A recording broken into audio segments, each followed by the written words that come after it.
when I look out at the internet today and you see this huge swell within men's work, within the Manosphere, within Red Pill, certain figures that are online that have just had a meteoric rise. In many ways, it's because they're speaking to the sort of cultural underpinnings of what men are experiencing. We're living through one of the first times, in my opinion, in almost all of history, all of known history, where masculinity isn't getting defined by men, right? Culturally, if you look at what makes a good man and what makes a man masculine, there's sort of this battle for being able to define it.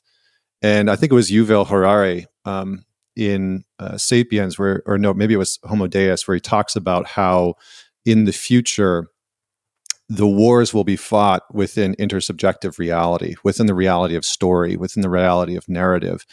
And I think that that's where a lot of the quote unquote gender wars are happening right now. It's within the realm of story and within the realm of narrative. And so anyway, that's a little existential, but to pull it back down to reality, I think you're right. There's this very big challenge that a lot of men feel, which is they're being told specifically by a lot of women to open up, by society, by Instagram, by Facebook. It's like, open up, be more vulnerable. And then there's a bit of a mixed bag when they do it, or they don't feel like they have the proper resources to go and do it, right? They're not sure what's going to happen if they open up and say, hey man, like, listen, I'm really struggling. Like, I'm struggling to get out of bed. I freaking hate my job. I'm barely getting by. I don't know how to support myself. I'm really struggling. What should I do? Or, what have you done? And so I think that that's the inflection point that a lot of men find themselves at. And the challenge is that when we talk about some of the issues that men are going through, because statistically speaking, in a lot of ways, men are in decline, right? In decline in the workforce. They're not going to college as much. I mean, it's all stuff that you've talked about on your show before. Lifespan, health span. Lifespan, health span. They're living at home longer. They don't have as much money. They're not buying properties as much. They're not graduating from college. I mean, it's just like across the board. Testosterone's down. It's like, there's some big things that we as a culture and as a society should be talking about. But what I've noticed is that when we want to talk about men's problems, if we want to talk about men improving themselves, everybody's for that. Thumbs up, green lit across the board. If we want to talk about the issues that men are having, that's a very different challenge. And what men are usually met with is the solution of be more vulnerable. It's like, oh, you hate your life because your wife just divorced you and left you and took the kids and half of your net worth. Just be more vulnerable. Just open up and talk about it, and that'll solve it. And it's like, well, but what about the judicial system? What about talking about some of the things that are actually sort of infringing and impinging on men's lives? And so I think some of these things are, I think that they're coming to a head in a lot of ways. I had a post that I put up on Twitter that I got a lot of shit for, so I'm going to say it again. Publicly trying to work out why men are struggling is largely a thankless task. This is the zero-sum view of empathy. There is an assumption that any attention paid toward men takes it away from women or some other minority group who is more deserving. After all, haven't men had it good enough for long enough? Maybe they should just suck it up for a while. But empathy does not work this way. It's not a limited resource. Recognizing the plights of men does not ignore the plights of women. And ultimately, women end up suffering in any case, as it's this increasing cohort of apathetic, checked out and resentful men who contribute to the exact lack of eligible partners that women say they're struggling with. Women who post boo-hoo, poor patriarchy sad, whilst also complaining about where are all the good men at, are committing mating logic seppuku. If one sex loses, both sexes lose. Male blame is something else that I see a lot, and this is what triggered what you just said. A common question is, why don't men just do better? Surely they can work harder in school, employment, and health. Chop, chop, men, hurry up and stop being so useless. Well, no other group is told that when they suffer with poor performance or accolades in the real world, that they should just pull themselves up by their bootstraps. We don't tell any other group to talk about their problems. Instead, we spend billions in taxpayer money and private charity to set up committees, departments, campaigns, and funds to solve the problem. In simple terms, if a woman has a problem, we ask, what can we do to fix society? If a man has a problem, we ask, what can men do to fix themselves? You nailed it. Yeah. Yeah, I mean I think that summarizes it in a nutshell, right? The myth of male vulnerability is that it's wanted, and the reality is that society and people generally don't know what to do with it when it arises, because when it comes forward, there are very real things that we have to look at socially in terms of altering. I mean, Richard Reeves, who I think we've both interviewed and talked to, talks about redshirting boys, Yep. and it's like that created so much controversy. Just that one thing. A lot of people were against it, and we shouldn't be treating boys and girls differently. And some people are on board with it, which is great. But I think that in large part, that's the attitude that society and culture sort of pushes back on men: is, well, you guys just need to go and figure it out. And I think that a lot of young men hear that in today's world and are just checking out. Like, I see it in my YouTube comments. Yeah, me too. You probably too, where it's just like, I did two videos, one on, should you bother getting married, or is marriage dying? And then, should you bother having kids? And it's very interesting to hear and see people's responses and to get the DMs back from it. And I think in large part, there's a huge cohort of men who are just like checking out from Correct. marriage, from having kids, from society in a very real way.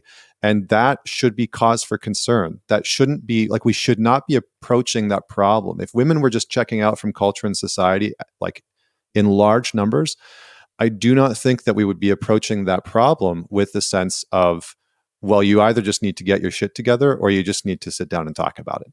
We would be looking at what systemically are causing some of these issues, and how can we actually go about creating a robust plan and structure to actually do something about those challenges that they're facing. So I think we need to bring that into, and I think that's an important part of any man's work, to really be in the conversation of where do I feel stuck? Who can I talk to? Who can I open up to? Are there challenges that I feel bogged down by in my life that aren't just psychological or emotional, that are maybe financial, that are maybe structural within my life that I'm frustrated by? And to be able to have some conversation and to work on those things, I think is incredibly important. Yeah, I got in trouble from a different group for saying limits on speech are limits on sincerity. That if it doesn't make you any less vulnerable to not talk about your vulnerability. Like if you're so much of a pussy that you're struggling with the things you're struggling with, and then you layer on top the amount of pussiness that you need to not be able to talk about it, how does that make you any stronger? And a lot of people brought up you bring it up to your girl, and there's things going to go wrong, and then she's going to leave you with the postman or whatever. And it's coming back to that stat at the start about men not even being able to open up to other men. And like, I'm speaking to myself, right? Like, this isn't me from a fucking high horse of like masculine virtue saying that I've got it all figured out. But I do think that reassessing what we mean by vulnerability and the frame that is placed around these sorts of conversations. And again, for the women that are listening, like, these are the guys that you're going to get into a relationship with. These are the guys that are going to have to be up 5 times a night when the baby's got a stomach bug at 6 months old or whatever, right? Like, this is the degree of resilience that you require from your partner is not just in terms of their resources, it's emotionally as well. And I fucking hate it when people go, this is gynocentrism at work. I'm like, dude, like, fucking hell. You really think that like women could coordinate, or anybody could coordinate like some mass move toward one thing? It's the popular view at the moment because it makes you seem empathetic. If you support women, it makes you seem like you're standing up for the little person, right? It's the same tyranny of the minority rule that we see in everything. It's why trans athletes in sport are such a big deal. It's why kids getting hormones is such a big deal. It's why ensuring that, we can move gay rights into the Middle East is such a big deal, blah, blah, blah. Like, fine, totally fine. Like, well, not fine, but you know what I mean? Like, fine for you to talk about it. You can fucking open it up as a big deal. But it's not the same case when you're talking about male problems through a female frame. Like, the presumption, it's from the term from evolutionary psychology is a failure of cross-sex mind reading. And I don't know why it's the case. I understand why publicly this tyranny of the minority, or like the upholding of the underclass thing. Like, I understand why that has, why that makes sense. Like it's got some status associated with it. What I don't understand is how it actually gets pushed into capturing the frame of a conversation around like what men should do. Why is it that, you sent me this insight from the American Psychological Association. Traditional masculinity is defined as harmful and damaging to boys and men's mental health. Modern therapy basically treats men like defective women. I that's the bit where I actually think, well, fucking hell, like that is gynocentrism at work, even if it's not coordinated by some cabal of fucking hooded women, like big titty hooded women, like all drinking male adrenochrome or something and eating fried foreskins. Like, that's not necessarily what's happening, but in terms of a cash value of what's occurring, I do think that that's what we're ending up with.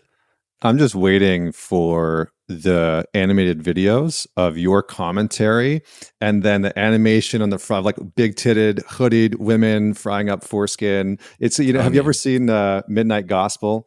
Spin a yarn. I'll spin a yarn all day. Yeah, spin a yarn. Every single morning for over 3 years now, I've started my day the exact same way, which is with Element in water. Element contains a science-backed electrolyte ratio of sodium, potassium, and magnesium, and it is the best hydration drink that I've ever found. It tastes fantastic. It's super refreshing. Orange is just the most OP flavor in the world. It's absolutely phenomenal, and it helps to play a critical role in reducing muscle cramps and fatigue. It regulates your appetite, it optimizes brain health, and it helps curb cravings. They're also the exclusive hydration partner to Team USA weightlifting and relied on by tons of Olympic athletes and everyday high performers all around the world. Also, there is a no BS, no questions asked refund policy where you can buy a box completely risk-free, and if you do not like it for any reason, they will give you a refund during an unlimited duration, and you don't even need to return the box. That's how confident they are that you'll love it. Element are giving away a free sample pack of all 8 flavors with your first box if you go to the link in the description box below, or drinklmnt.com/MW. That's drinklmnt.com/MW. What's happening, people? If you enjoyed that, then press here for the full, unedited episode. And don't forget to subscribe.